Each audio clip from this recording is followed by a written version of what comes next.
Thank you so much, our viewers. I am always very happy and excited to record these videos and take you through what we have done. I want to thank our viewers in Nigeria. I want to thank our viewers in Uganda, our viewers in Kenya, our viewers in Burundi, our viewers in Malawi, our viewers in Rwanda, our viewers in South Africa, in the United States of America, in United Arab Emirates, especially those who are working there and who are hoping to turn in Africa and do farms. Thank you very much for watching. I also would want to appreciate those that are really paying the membership fee. It is just supporting us. It's just supporting the channel to keep moving. There are different packages, you can choose any, and we are really very happy that you appreciate. Some of you have really appreciated and really paid up your membership fee. It's just an appreciation, and we are very, very happy that you appreciate the work that we are doing. So many of you have paid and the numbers are really good. It is encouraging and it's very good. So please, you can join our family and we keep together. But we promise we are going to make sure that we keep these videos coming. As I said, ask questions and those questions will be answered on the next video. When we are doing a next video, we start with some of the questions that you have asked. We give you answers and then we continue. So today I'm in Mayuge district in Bunya East constituency at Honorable James's farm. He's a member of parliament for this area. Uganda sub-county, as Mzee has said.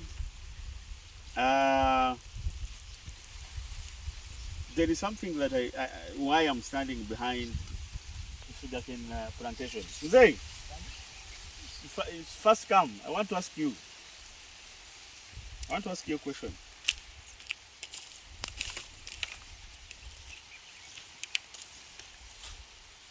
You come. Kama njagala bakulaga mu video. Kakati enimiro ene yebikajje eno. Ndaba ekuze bibaddewo ebbanga lwaki tebabigula, lwaki badde tebabitwala mu factory. Mbega ne kibalemesa sama okubitwala mu factory amangu.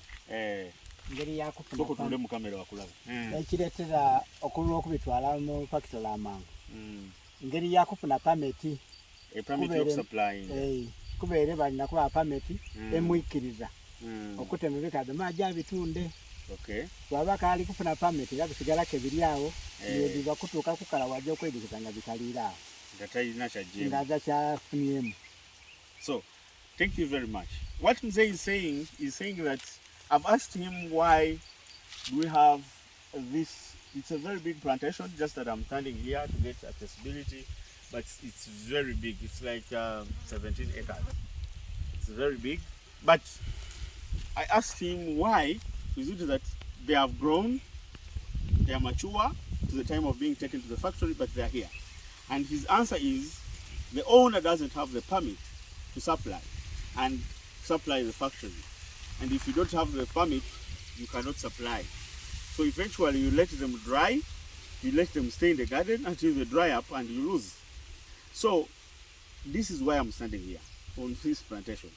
These are very high quality feeds for our livestock, for our animals. There is a lot of energy there. There's a lot of sugars which will be directly turned into energy. So such a plantation can feed so many animals. But the owner is stuck with the sugarcane plantation. He doesn't know what exactly he's supposed to be doing with it. And the factories, they cannot allow him to supply. The whole of this sub-region, farmers have planted sugarcane everywhere, almost everywhere. And there are no animals actually in this area. People have used the land to plant sugarcane, and when the factories saw that the sugarcane was everywhere, then they started putting those very hard terms. Because they could not get they could not buy all of them. And then they are the ones who had encouraged the people to plant sugarcane. So what they did is to put very hard terms for you to supply them. Now people are stuck. People do not have what to use the sugarcane for. And I'm saying we have a solution. And the solution is we can use those sugarcane plantations and use them to feed the animals. This can be goats, this can be sheep, this can be dairy, this can be fattening. Imagine if you had this plantation and then you have your bulls. They're enjoying, they are gaining weight, you sell and make money. Before you know it, you don't even need the money that you're going to supply and they are going to pay you. It's much less than what you're going to make from the animals. Let's have goats. This can take care of more than 400 goats. So if you raise 400, in 2 years, how much are you going to make? And once this kind of garden is cut and let to mature again, it's fertilized, it grows fast. So you're going to cut around 2-3 times a year. 2 times, let's say, that's enough. When you're supplementing with other feed, there is Mayuge sugar factory. There's a lot of molasses.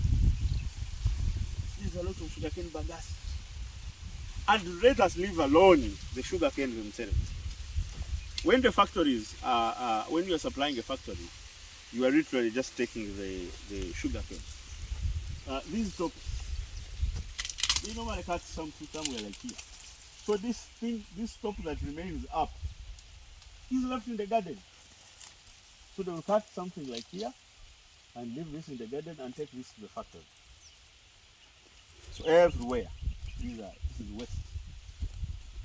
So we are saying that this waste can be miraculous as far as grazing animals is concerned.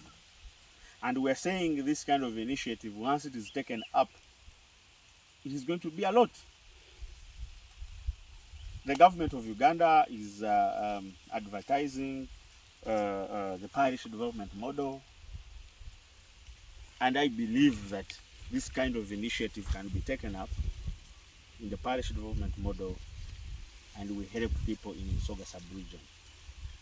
These people who already have a lot of sugarcane on their land, they have put in money to cultivate, they have put in money for the seed, they have taken care of this sugarcane, but they don't have where to sell it because of very hard terms and conditions of the sugarcane factories. Definitely they were put because of very high supply vis-a-vis the demand that is there.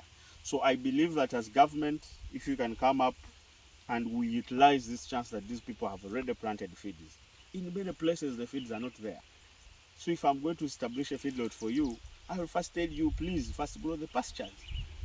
But these ones, they already have feeders, minus even the sugar itself. Those even who are supplying the factories, they are leaving the tops behind. These tops can be chopped and assembled to make very high quality feeds for our animals. So I urge the government to take this up and please understand the role of private extension services in this kind of initiatives. It's going to do wonders. I'm happy that Honorable has taken this up and so many people in this area are going to take this as an example, and within 2-3 years this area is going to be changed. Actually even the price of the sugar cane is going to be very high because many people are going to be taking it to feeding the animals. This can be Uganda. We have a chance. We have the ability to be the world food production hub. But before we get there, there are so many things that we have to put in place.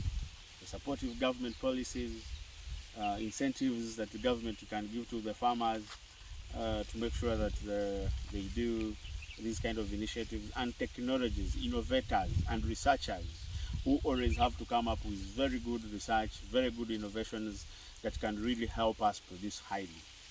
We are saying that once we have improved the quality of beef, the quality of milk, and then we concentrate on production, we make sure that the production is high. We give our farmers the technologies, I was telling someone that our farmers have the will. Actually, some of even have the money to put in these agricultural initiatives, but they do not have the technologies and the knowledge that is needed to make sure that you run a successful farm. So many people didn't know that this sugarcane can be a jackpot in terms of feeding animals. And now, for me, I'm saying that let us put the information out there. So now Mzee will know that in his 2-3 acres of sugarcane, he can actually utilize them and feed maybe 10 animals, dairy animals, and is able to get some money. Or he can feed 30 goats. Then after some time, Mzee can be able to take his children to school and make some money to earn a living. Other than having a sugarcane plantation for 4 years without buyers. The problem is that he didn't know. There was no information. But we are saying that the information can be brought up here and our people are able to gain something out of it. So I want to thank you so much for watching our YouTube channel, and those that are really appreciating the work we do. You are doing a very amazing job, and I really have to appreciate you so much. Those that have paid the membership fee, thank you, and thank you so much for keeping us alive, keeping us moving. We really appreciate so much, and we have dedicated ourselves to make sure that we always have to give you the information. I want to promise you that once we bring in the animals in this farm, I'll come back and get some videos, show you what is happening, and we are going to start chopping some of this sugarcane, and we are going to put a lot of silage everywhere, and then we are going to open up a farm. Thank you so much.